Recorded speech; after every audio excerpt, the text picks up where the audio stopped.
minutes, on recule un peu l'Isha pour que les gens arrivent à venir tranquillement, ceux qui mangent chez eux, qu'ils arrivent à venir, à placer leur voiture et à trouver une place pour prier. Alors, si le Isha, maintenant vous pouvez dire comme ça, cette semaine, le Isha, on va le faire à 20h15. À 20h15, la prière de l'Isha. Et alors, 8h moins 5 jusqu'à 8h15, on va faire dans Surat ou le commentaire sur Al-Qur'an Al-Karim, Juz' Tabarak, Inch'Allah, subhanahu wa ta'ala. D'accord?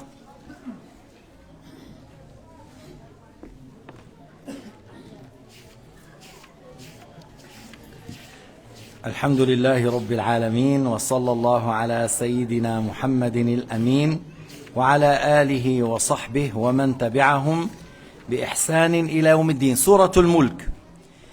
النبي صلى الله عليه وسلم قال وددت أنها في قلب كل مؤمن. Pour سورة الملك, le prophète a souhaité qu'elle soit dans le cœur de chaque croyant.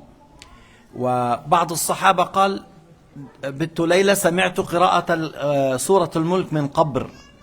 Alors il a dit, j'ai passé la nuit à côté d'une tombe et j'ai entendu Surat al-Mulk. فقال هي الواقية. C'est cette sourate, grâce à cette sourate, Allah Ta'ala préserve la personne du châtiment de la tombe. Alors c'est une chose très importante de l'avoir par le cœur et c'est une chose très recommandée de la lire chaque nuit. الواحد مطلوب يقرأها كل يوم. Et ويتعلم أحكام التلاوة et qu'il apprend à bien réciter. On a le muqri. Cheikh Abdel Aziz Min al-Shishan. Alors c'est à vous de profiter de lire bien dans Juz' Amma, dans Juz' Tabarak, c'est à vous de voir. Il fait après Dhuhr, il fait après l'Asr cette lecture. Surat al-Mulk Makkiya bil-Ijma'. Alors c'est une sourate révélée lorsque le prophète était à la Mecque, c'est-à-dire avant l'immigration, et c'est 30 ayats.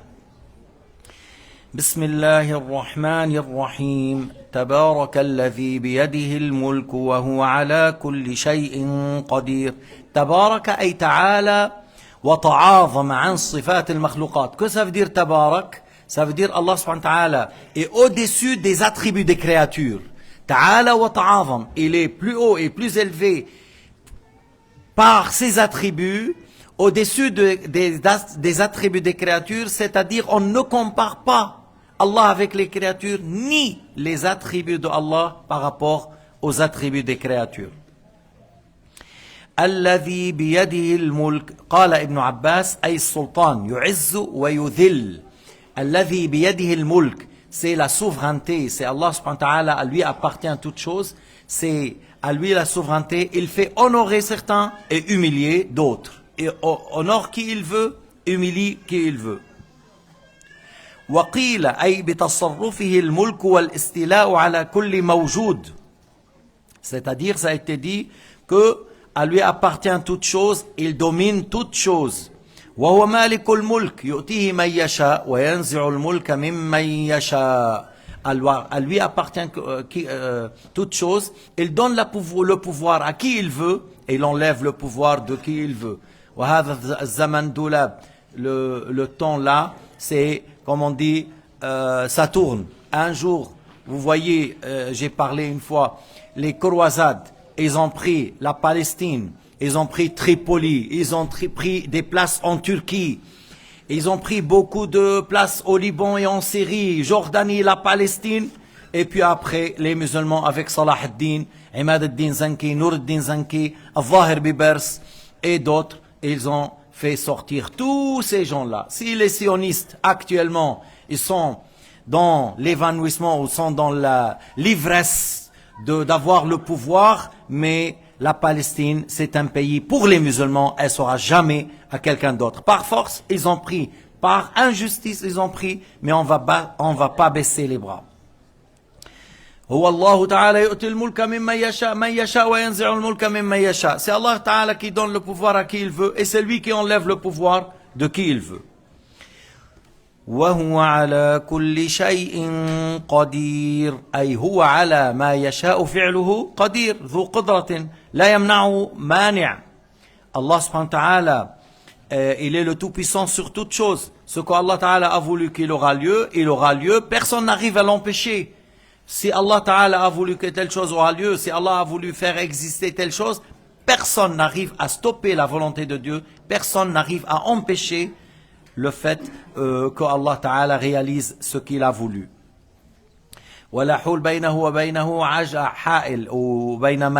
Personne n'arrive à avoir un empêchement pour Allah Azza wa Jal. عز سلطانه قادر على التصرف يحول بين المرء وقلبه. عز سلطانه, Allah Ta'ala est le tout-puissant et il fait ce qu'il veut, personne n'arrive à l'empêcher, il fait exister ce qu'il veut et il fait anéantir ce qu'il veut. الذي خلق الموت والحياة ليبلوكم أيكم أحسن عملا. الذي خلق الموت هذا دليل على أن الموت وجودي ليس هو عدم الحياة فهو الموت وجودي. الله خلق الموت وخلق الحياة. الله تعالى a créé la mort et Allah a créé la vie. الذي خلق الموت والحياة وهو الموت القاطع للحياة الدنيوية. La mort c'est quoi? C'est le fait c'est ce qui met fin à la vie dans ce bas monde. Dans l'au-delà, il n'y a pas de mort. Ni pour les gens du paradis, ni pour les gens de l'enfer. Allah Ta'ala ramène la mort sous l'aspect d'un bélier et un ange dit, parce qu'on le met entre les gens du paradis et les gens de l'enfer, d'une manière que les gens du paradis le voient, les gens de l'enfer le voient. C'est quoi ça? Alors, les gens du paradis, ils disent c'est la mort. Les gens de l'enfer, ils disent c'est la mort. On l'égorge. On dit pour les gens du paradis, vous n'aurez jamais la mort. Et on dit aux gens de l'enfer, vous n'aurez jamais la mort. C'est un châtiment plus moralement, va être très dur. Et pour les croyants, c'est un plaisir avec un grand plaisir, l'éternité dans le bonheur et l'agrément de Dieu Azza wa Jal. Dans cela, on fait la concurrence. C'est pas par le fait qu'il achète la voiture la plus belle, qui peut faire la grande bâtiment. Non, c'est par la recherche du paradis, qui peut aller dans la plus haute place dans le paradis, dans le Firdaus.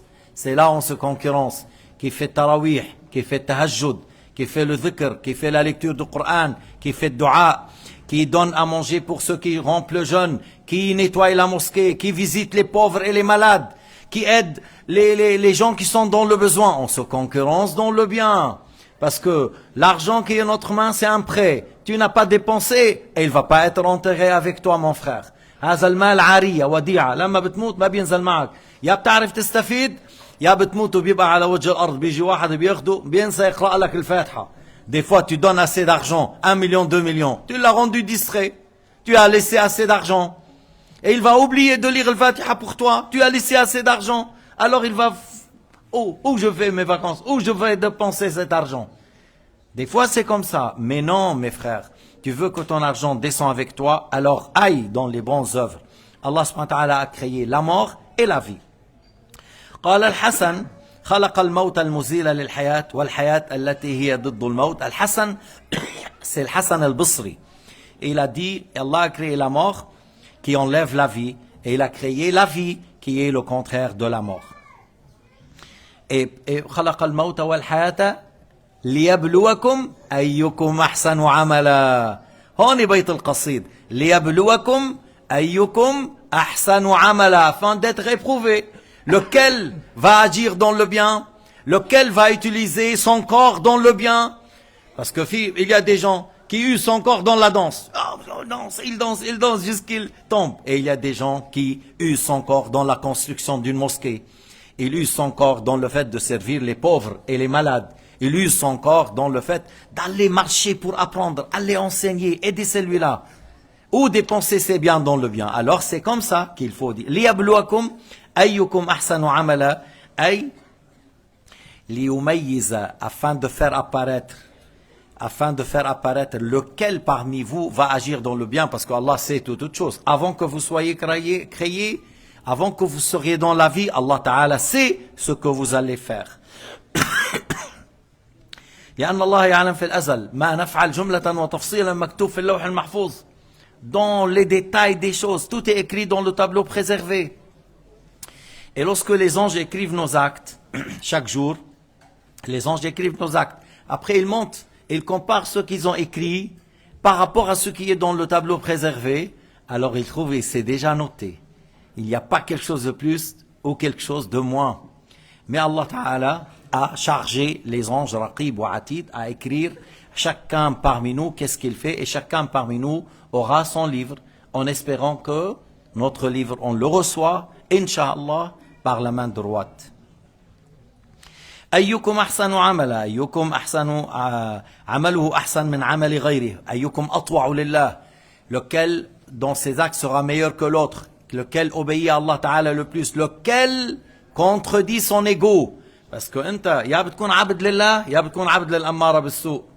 Soit tu es l'esclave de Dieu, soit tu es l'esclave de ton ego. في ناس il est l'esclave de son ego. Et il est l'esclave de son ego. Un franc ne sort pas comme ça. Il faut qu'il soit pour son plaisir. Mais non, mais non. S'il sort pour l'agrément de Dieu, ça reste. Mais c'est... Alors, quelqu'un qui a souhaité de manger un bon repas avec la viande des années. À la fin, il a dit préparez. اصنعوا هذا الطعام. Ils ont préparé. لما وضع الطعام أمامه دسم, يعني c'est soit des poulets grillés ou de la viande avec d'autres choses. Ça fait des années que je suis comme ça, je patiente, je patiente. Il a dit, qu'est-ce qu'ils ont fait les orphelins d'une telle maison? ماذا فعل أيتام بنو فلان على حالهم فقراء وكذا ادفعوه إليهم. Donnez ce repas à ces gens. قالوا يا سيدي أنت هذا الطعام تشتهيه من 10 سنوات. Notre maître, mais toi tu souhaites, tu as envie de manger ce repas, ça fait des longues années. قال يا فلانة, il dit à son épouse, إذا أكلنا, si on le mange, كان لنا في الحق, il sera dans l'estomac. وإن أعطيناه إلى أيتام بني فلان كان لنا عند الله. Si on le prend, c'est dans l'estomac. Si on le donne في سبيل الله كان لنا عند الله. Il y a une grande différence entre ce que tu as donné là et ça reste pour toi, pour avoir la récompense le jour du jugement, et le fait que tu le manges et tu le remplis le ventre et par la suite tu vas aller aux toilettes et tu auras des problèmes, ainsi de suite. قال تعالى ليبلوكم أيكم أحسن عملا وهو العزيز الغفور. العزيز الغالب. ما معنى العزيز الغالب? C'est lui qui vaincre toutes les créatures. Allah subhanahu wa ta'ala al-ghalib, al-muntaqim mimman asa. Al-aziz. Al-ghalib, celui qui punit et qui a préparé quelque chose pour celui qui a désobéi à lui ou qui a mécru en lui. Al-Ghafour, نحن بنقول الغفور الرحيم وشديد العقاب. Allah est clément, miséricordieux, et il a préparé un feu ardent. Il a créé le paradis, il a créé l'enfer. Et il nous a ordonné la foi et l'obéissance, il nous a interdit la mécréance et la désobéissance. Mais les gens, ils vont pas être traités de la bonne manière, de la même manière. قال تعالى, شوف, أفنجعل المسلمين كالمجرمين ما لكم كيف تحكمون. شوف, قال تعالى أم حسب الذين اجترحوا السيئات أن نجعلهم كالذين آمنوا وعملوا الصالحات سواء محياهم ومماتهم ساء ما يحكمون. Alors ils sont pas pareils les croyants et les non-croyants, et ils sont pas pareils ceux qui ont obéi et ceux qui ont désobéi. لذلك تقول من خلقني, qui m'a créé? Allah. Qui m'a donné les yeux? Allah. Qui m'a donné la langue? Allah. Qui m'a donné les mains et les pieds? Qui m'a donné l'air et l'eau? Allah. C'est lui que j'obéis à lui tout d'abord avant n'importe qui. وهو العزيز الغفور الغالب, qui châtie, qui punit certains qui méritent, et il est clément, miséricordieux pour certains parmi ceux qui ont désobéi et qui se sont repentis. Allah Ta'ala accepte la repentance et pardonne à qui il veut. وَلِمَنْ تَابَ مِنَ الشِّرْكِ, même Al-Ghafour, pour celui qui se repent du shirk. كيف التوبة من الشرك والكفر؟ أشهد أن لا إله إلا الله وأشهد أن محمد رسول الله. Se repentir de la mécréance, se repentir de shirk, c'est par le fait d'embrasser l'islam, c'est pas par le fait de dire astaghfirullah, c'est par le fait de dire la ilaha illallah Muhammadur Rasulullah walhamdulillahi rabbil alamin wa sallallahu ala sayyidina Muhammad wa ala alihi wa sahbihi wa sallama tasliman kathira. إذا نصلي العشاء ثم بعد ذلك نبدأ بصلاة القيام بإذنه